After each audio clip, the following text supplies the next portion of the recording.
contábamos que el próximo domingo es el Día Mundial del Medio Ambiente y en realidad también es el mes, ¿no? El mes de junio es el mes del ambiente. Y este año va a tener un lema que es una sola tierra, y además es el año en que se cumplen 50 años de que la ONU, que las Naciones Unidas decidieron que el 5 de junio fuera precisamente el Día Mundial del Ambiente. Y para charlar de eso, hemos invitado a integrantes de las redes Amigos de la Tierra, que en este caso son Karen Nansen y María Selva Ortiz. Bienvenidas, ¿cómo andan? Muy bien, Buenos días. Bueno, hablar de ambiente tiene montones de facetas, de ángulos de donde se podría encarar, pero a mí se me ocurre que lo primero que podríamos charlar con ustedes es cómo han visto esta nueva administración, este nuevo gobierno y su vinculación con los temas ambientales. ¿Ha habido un retroceso? ¿Ha habido un avance? ¿Estamos más o menos igual que antes? ¿Cómo lo ven eso? Bueno, en primer lugar, decir que la dimensión de la crisis ambiental es muy importante y tenemos que entender que eso afecta a derechos fundamentales de la población, ¿no es cierto? Muchas veces vemos muy lejano el tema ambiental de nuestras vidas, pero en realidad cuando estamos hablando de la protección del territorio, por ejemplo, estamos hablando del derecho humano al agua, del derecho a la biodiversidad, que son derechos que hoy en día están comprometidos por un modelo de producción que se ha impuesto en nuestro territorio, que es el modelo del agronegocio, tanto forestal como sojero. Y eso tiene impactos directos para la población por el uso de agroquímicos, pero también tiene impactos que tienen que ver con la pérdida de biodiversidad y con la afectación de las cuencas hidrográficas. Esta crisis multidimensional es lo que hoy está siendo tema central en la conferencia de Estocolmo más 50, como bien decías tú, a 50 años de la primera conferencia de Naciones Unidas. ¿Cómo entonces evaluar la gestión actual? Tenemos que ver un poco cuáles son las medidas que se han tomado en el último tiempo y cuáles son los debates que se han dado y cómo han resultado, ¿no? En ese sentido, un elemento de preocupación para nosotras es cuando se prioriza, por ejemplo, los intereses de las empresas transnacionales por encima de derechos fundamentales de la población. Cuando la gestión del territorio se acepta que esté en manos de grandes empresas con muy poca intervención estatal en términos de regulación y de control y de poner límites a esas acciones de esas empresas. Entonces, bueno, no solo transnacionales, también hay empresas nacionales que se dedican al agronegocio, pero con un papel muy importante de las empresas transnacionales. Por ejemplo, el veto presidencial de la ley de forestación tuvo que ver con los intereses de las empresas del sector forestal que cuestionaron, ¿no es cierto?, que se cambiaran las reglas de juego. Aclaremos de qué se trataba un poco la ley, por lo menos en titulares, que trataba de acotar la superficie que se podía dedicar exacto, más allá de, digamos, de las características de la ley, que en realidad para nosotras era bastante limitada, digamos, pero de todos modos avanzaba en el sentido de limitar la forestación, la superficie, ¿no es cierto?, que podía ser forestada a un 10% de la superficie agropecuaria y también limitaba solo a los suelos de prioridad forestal. Esta ley fue vetada, pero lo que más nos preocupa decir no es tanto la defensa de la ley, sino hablar de cómo esa acción gubernamental, en este caso del Ejecutivo, significó escuchar y atender las voces del sector forestal, de la Sociedad de Productores Forestales, por ejemplo, que cuestionaban que esa legislación cambiaba las reglas de juego y afectaba la posibilidad de negocios. Nosotras decimos que estas amenazas de las empresas de que cualquier legislación que vaya en función del bien común o de cuestiones ambientales, la protección del medio ambiente, de la protección del medio ambiente, sean tildadas de cambio de reglas de juego, es una cosa como muy común en el día de hoy, pero es algo que realmente tenemos que cuestionar, ¿no es cierto?, porque tiene que haber capacidad de legislar. Otro retroceso para nosotras tuvo que ver con todo el debilitamiento del Instituto Nacional de Colonización que se dio, ¿no es cierto?, en el último tiempo, tanto a través de la LUC como de la Ley de Presupuesto y la Ley de Rendición de Cuentas. Y el Instituto Nacional de Colonización, mucha gente quizás no conoce, pero es una herramienta fundamental porque permite al Estado dar acceso a tierras a quienes quieren llevar adelante sistemas de producción de alimentos que son fundamentales para nuestra población nacional, ¿no? Y en los últimos años incluso muchos grupos han accedido a tierras de colonización para la producción agroecológica. Entonces es una herramienta fundamental que se ha visto debilitada. Por otro lado, hay un debate en torno al Plan Nacional de Agroecología, que es una ley que viene del periodo anterior, que fue votada por unanimidad, que fue promovida por las organizaciones sociales, y hoy estamos, ¿no es cierto?, en el proceso de que se empiece a implementar un Plan Nacional de Agroecología, que es una política pública de promoción de ese tipo de sistemas de producción. Pero lo que ha pasado, digamos, es que se ha dado un gran debate en torno a ese Plan Nacional de Agroecología. Por un lado, desde la perspectiva del gobierno, no se reconoce que realmente hay un problema en el modelo del agronegocio y por lo tanto no se quería cuestionar firmemente el modelo del agronegocio. Y esa definición del problema es muy importante para después pensar cuáles deben ser las soluciones, ¿no es cierto? Porque si definimos mal el problema, y de hecho lo que está diciendo la gente en los territorios, las mujeres rurales, las organizaciones locales, es que los impactos del agronegocio hoy en los territorios se sienten y con mucha fuerza. Entonces eso fue un motivo de debate. El otro motivo de debate es quién debería ser el sujeto principal de esa política pública y que claramente desde la ley se dejó consagrado que debía ser la producción familiar, pero desde el gobierno se entendía que eso era excluyente del agronegocio.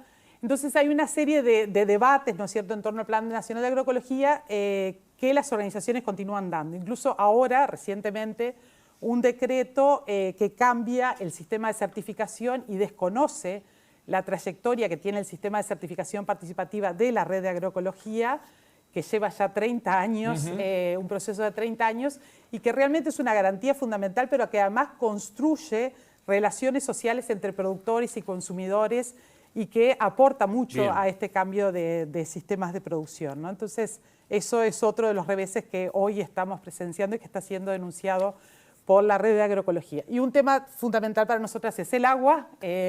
¿Para qué pregunté yo amplio? Porque mirá, estás haciendo un paseo por los distintos puntos de preocupación que tienen ustedes y que deberíamos tener todos, obviamente, porque hablan de algo que que nos toca a todos y nos afecta directamente. Pero justamente el tema del agua, por ejemplo, que nosotros lo hemos tratado bastante aquí, sobre todo a través del proyecto Neptuno, también, ¿no?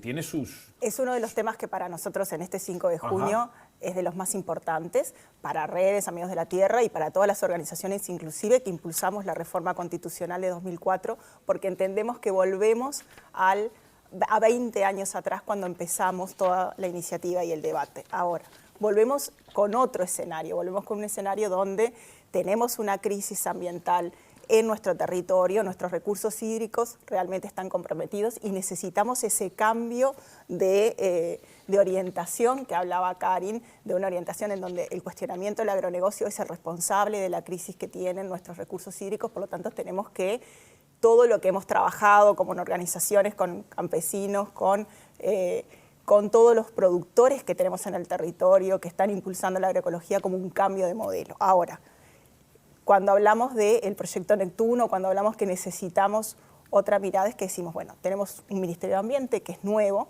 un ministerio que ha impulsado proyectos privatizadores y en donde nos preocupa que hay un cambio drástico en lo que son nuestras fuentes de agua potable. Nosotros, los uruguayos, sabemos la riqueza que tenemos en nuestro territorio de aguas superficiales y subterráneas, de agua dulce, y sin embargo este gobierno ha llamado a iniciativas privadas para presentar soluciones con respecto a la crisis del agua. ¿Y cuál es la solución? Tomar agua, agua del Río de la Plata, agua que no nos merece ninguna confianza, y desahuciar nuestras cuencas y nuestros territorios y no preocuparse por justamente lo que veníamos impulsando, lo que veníamos trabajando, que era el cuidado y cómo cambiamos. Tenemos un diagnóstico, que tenemos una crisis y tenemos también las soluciones para salir de esa crisis. Tenemos un mandato constitucional, un mandato legal de que tenemos que cuidar nuestras cuencas hidrográficas, que tenemos que hacer restauración de la naturaleza, que ya se hablaba en Estocolmo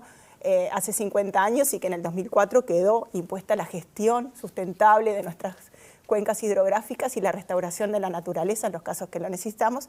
Y sin embargo, el ministro Dice que, bueno, nuestras cuencas están comprometidas, por lo tanto hay que buscar otras fuentes, y ahí nos preocupa la visión, otras fuentes infinitas de agua potable, de agua para potabilizar. Y piensa en un río de la Plata, que es un río compartido, es una cuenca que compartimos con otros 4 países, que no tenemos soberanía como él, como sí tenemos soberanía para cuidar en nuestro territorio. Estamos dejando comprometidas nuestras cuencas y para las generaciones presentes y futuras sin cambiar la modalidad. Entonces acá hay una preocupación porque aparte hemos firmado otros convenios, en este momento el convenio de Escazú, que es un convenio que se ratificó hace pocos años, hace el año pasado, y que compromete justamente al Ministerio de dar acceso a la información a la población, Bien. participación, y sin embargo sobre este proyecto Neptuno no tenemos acceso. Ayer estuvimos escuchando a gente de la zona, de la misma zona donde se va a instalar, que está pidiendo acceso a la información. Nosotros venimos participando en las comisiones de Cuenca, la Comisión de Cuenca de Santa Lucía desde su origen. Hemos pedido que el proyecto Neptuno se trate y sin embargo el proyecto Neptuno viola la Constitución, decimos nosotros, en muchos aspectos. En uno de los aspectos es porque no ha habido acceso a la información, no ha habido en las instancias que establece la Constitución de participación.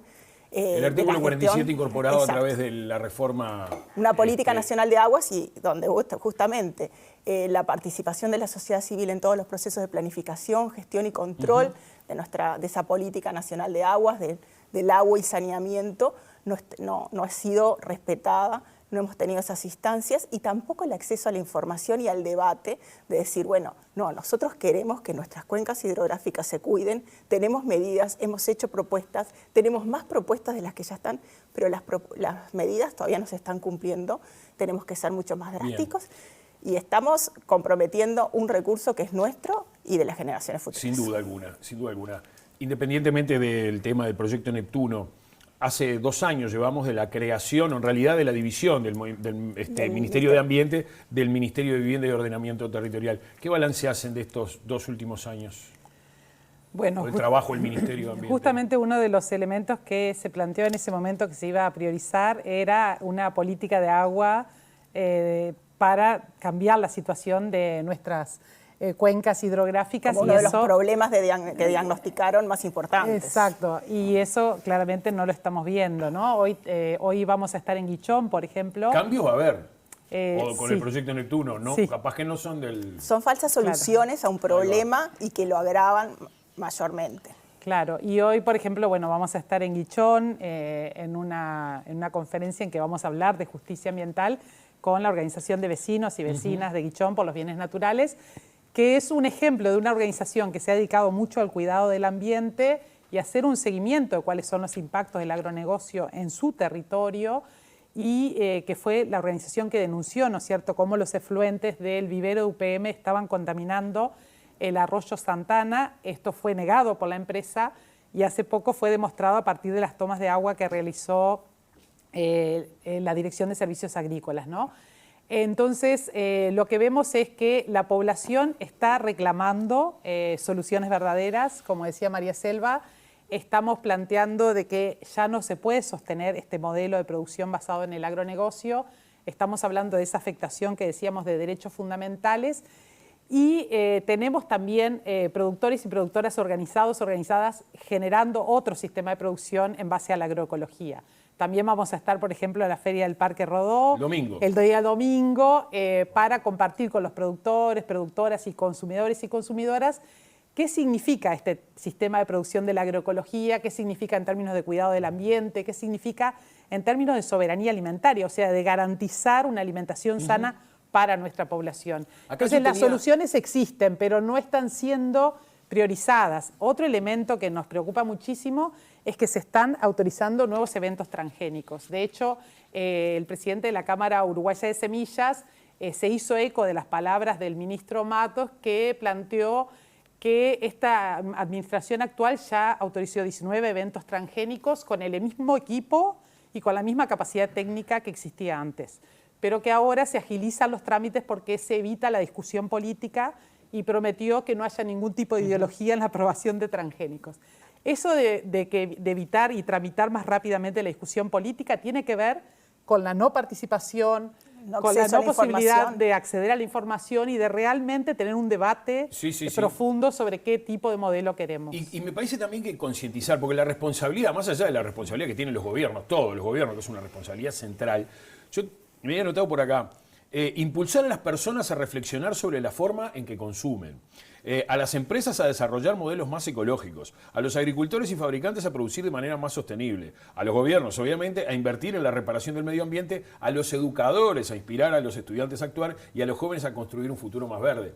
O sea, todo este tema de cuidar a la Pachamama, estamos todos involucrados, ¿no? Estamos todos involucrados. Y ojalá que todas estas campañas que llevan adelante ustedes nos hagan concientizar a todos de lo importante que es. Si no, nos quedamos sin... No habrá más nada, ¿no? Nos quedamos sin planeta. Estamos buscando, ¿no?, muchas responsabilidades por ahí, nos han quedado muchos temas sobre el tema de contaminación y cómo se están resolviendo a nivel mundial. El cambio climático, montones de cosas, pero que mejor, así podemos seguir charlando. Queda para otro día. Podemos seguir charlando con ustedes. Muchísimas gracias Muchas por estar gracias. y por vuestro aporte. Muchas gracias a ustedes. Nos vamos a ir a una pausa.